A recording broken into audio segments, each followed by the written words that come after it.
Welcome to the world of a basket full of English. আজ আমরা পড়ব John কিটসের লেখা কবিতা the poetry of earth. John Keats একজন রোম্যান্টিক কবি ছিলেন। তিনি 31শে অক্টোবর 1795 খ্রিস্টাব্দে জন্মগ্রহণ করেছিলেন এবং মারা গিয়েছিলেন 23শে ফেব্রুয়ারি 1821 খ্রিস্টাব্দে।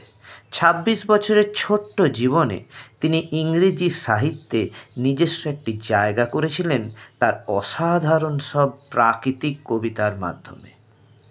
দ্য পোয়েট্রি অফ আর্থ কবিতার গঠন। এই কবিতাটি একটি পেট্রাকান সনেট। কবিতার বন্ধু লে হান্টের সাথে একদিন প্রতিযোগিতা করে কবিতাটি লেখেন। কবিতাটি আয়াম্বিক পেন্টামেটারে লেখা এবং এর মধ্যে একটি অক্টেভ ও একটি সেস্টেট রয়েছে।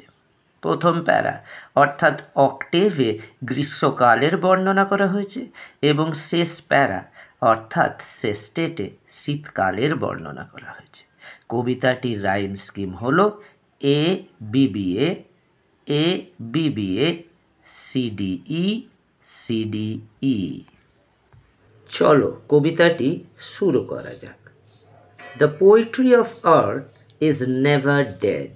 পৃথিবীর কবিতা কখনো মরে না।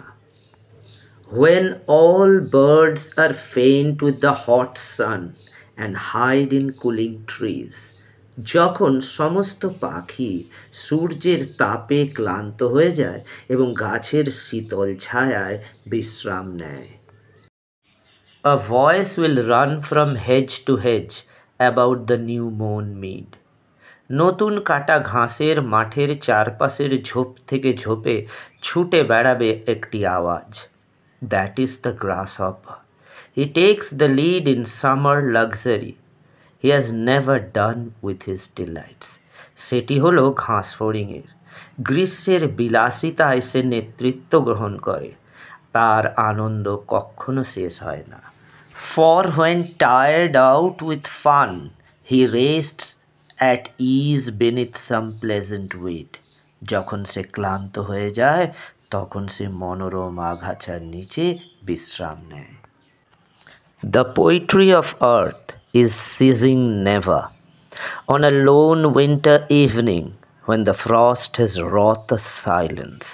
পৃথিবীর কবিতা কখনোই থামে না। এক নিঃসঙ্গ শীতের সন্ধ্যায় যখন তুষারপাত নিয়ে আসে নিস্তব্ধতা। From the stove there shrills the cricket song in warmth increasing ever. উনানের কাছ থেকে শুনতে পাওয়া যায় ঝিঝির গান যা উষ্ণতা বাড়িয়ে দেয়।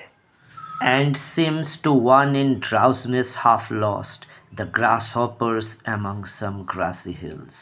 একজন আংশিক তন্দ্রাচ্ছন্ন ব্যক্তির কাছে তখন মনে হয় যেন ঘাসে ঢাকা পাহাড়ের মাঝে ঘাস ফড়িংয়ের গান শোনা যাচ্ছে। কবিতার সারমর্ম। কবি এই কবিতায় দেখিয়েছেন সময় পরিস্থিতি যতই প্রতিকূল হোক না কেন পৃথিবীর গান কখনো থামে না। এটি প্রমাণ করার জন্য তিনি গ্রীষ্ম শীতের উদাহরণ দিয়েছেন।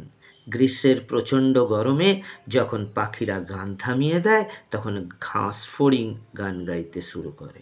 আবার শীতকালে যখন বরফ পড়ে এবং চারিদিক নিস্তব্ধ হয়ে যায় তখন ঝিঝি পোকা তার গান শুরু করে। For more videos, like and subscribe the channel.